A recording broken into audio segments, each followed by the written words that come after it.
अस्सलामुअलैकुम dear student, मैं हूं आपका टीचर सर बिलाल। और आज की मैं आपको इंग्लिश की वीडियो में सिंस और फार का यूज़ बताने वाला हूं।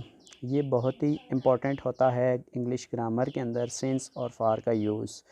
तो ये टाइम से रिलेटेड हैं, ये दोनों सिंस और फार, ये दोनों वर्ड टाइम से रिलेटेड हैं, यानी ऐसे सेंटेंस जिनके अंदर की कोई टाइम दिया गया होता है। अब टाइम की हमारे पास दो टाइप्स होती हैं। एक हमारे पास मुकर्रर वक्त होता है, इसमें डेट भी आ जाती है, साथ घड़ी का वक्त भी आ जाता है, ठीक है। या फिर हमारे दिन आ जाते हैं, या फिर जो हमारे महीने होते हैं या सन। इन पांच में से अगर कोई आएगा तो हम लोग सिंस का यूज़ करते हैं उस सेंटेंस की इंग्लिश ट्रांसलेशन करते हुए। जैसे मैंने एग्जांपल लिखी है, 4 बजे से बारिश हो रही है। अब ये जो 4 बजना है ये घड़ी का टाइम है, तो अब हो रही है ने हमें बताया कि हम कंटिन्यूअस टेंस का इस्तेमाल करेंगे। तो मैंने लिखा अच्छा बारिश है, तो मौसम के हवाले से जितने भी सेंटेंस होते हैं उनको इट से स्टार्ट करते हैं। इट हैज़ बीन रेनिंग, इसमें हैज़ या हैव आते हैं, तो इट सब्जेक्ट आएगा तो हम उसके साथ हैज़ का इस्तेमाल करेंगे। It has been raining since 4 o'clock, 4 बजे से बारिश हो रही है।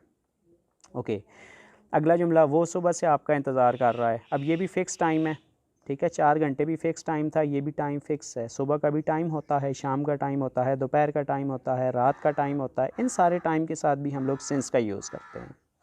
मैंने लिखा वो सुबह से आपका इंतज़ार कर रहे हैं। They have been waiting for you since morning, सुबह से आपका इंतज़ार कर रहे हैं। हैव बीन आएगा या हैज़ बीन आता है, ठीक है। अकॉर्डिंग टू सब्जेक्ट आते हैं, ये हैज़ बीन या हैव बीन प्लूरल होगा तो उसके साथ हैव बीन आएगा। सिंगुलर सब्जेक्ट होगा जैसे ये है तो उसके साथ हैज़ बीन आएगा। फिर आईएनजी वाली फॉर्म आती है बिन के बाद, फिर हम ले आते हैं सिंस या फॉर और आगे हमारा ऑब्जेक्ट आ जाता होता है। तो they have been waiting for you since morning, वो सुबह से आपका इंतज़ार कर रहे हैं। मैं पिछले सोमवार से आपको मिलने की कोशिश कर रहा हूँ। अब ये किसी दिन का नाम आ गया, ऊपर मैं आपको बता गुजरा ना, ये आप नोट कर लें, डेट, घड़ी का वक्त, दिन, महीनों के नाम या सन के लिए सिंस लगता है। मैं पिछले सोमवार से आपको मिलने की कोशिश कर रहा हूँ। I have been trying to meet you, meet मिलना होता है, ये मीट सेंस लेगा फिर यहाँ पर। अब ये सेंस लिखने का मकसद क्या है स्टूडेंट यहाँ पर, क्योंकि सोमवार आया हुआ दिन का नाम है। I have been trying to meet you since last Monday, ठीक है। मैं पिछले सोमवार से आपको मिलने की कोशिश कर रहा हूँ, ये सिंस का कॉन्सेप्ट है। अब हम देखते हैं जी फॉर क्या होता है। स्टूडेंट यहाँ पर वक्त मुकर्रर ना हो या अरसा वक्त आ जाए, जैसे 2 दिन आ सकते हैं, 4 घंटे आ सकते हैं, 2 हफ्ते, 10 साल आ सकते हैं।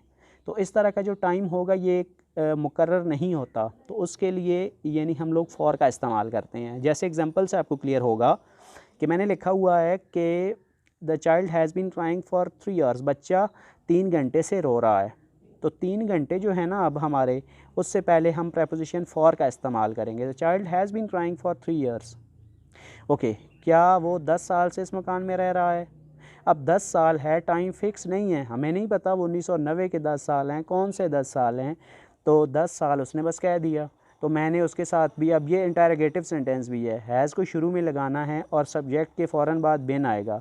तो वो अब सब्जेक्ट जो है वो सिंगुलर है, कोई लड़का। Has he been living in this house for 10 years, क्या वो पिछले 10 साल से इस मकान में रह रहा है। तो अब स्टूडेंट आपको मैंने बता दिया कि फॉर किस लिए इस्तेमाल होता है, सिंस। आई होप कि अब इस तरह का कोई सेंटेंस आए जिसमें टाइम के हवाले से आएगा, ठीक है, तो आपको कोई कन्फ्यूजन नहीं होनी चाहिए। आपको मैं जूम करवा देता हूँ, ये एक दफ़ा आप सारा देख लें, फिर इसको आपने अपने पास नोट डाउन कर लेना है एज़ इट इज़। अब सिंस या फार को लेकर कोई कन्फ्यूजन नहीं होनी चाहिए, ठीक है। ये इंपॉर्टेंट प्रेपोजिशंस होती हैं जो कि टाइम के लगना के हवाले से जो सेंटेंस होते हैं उनमें यूज़ होती हैं। वीडियो को जल्दी से लाइक करें और इस चैनल को सब्सक्राइब करके अपने दोस्तों को शेयर कर दें ज़्यादा से ज़्यादा, क्योंकि इस तरह की ग्रामर कॉन्सेप्ट के साथ आपको इंटेलिजेंट सर जो यूट्यूब चैनल है वहीं पे मिलती है। बहुत जल्द अब नेक्स्ट वीडियो में मिलते हैं, तब तक के लिए अपना बहुत सारा ख्याल रखिएगा। अल्लाह हाफ़िज़।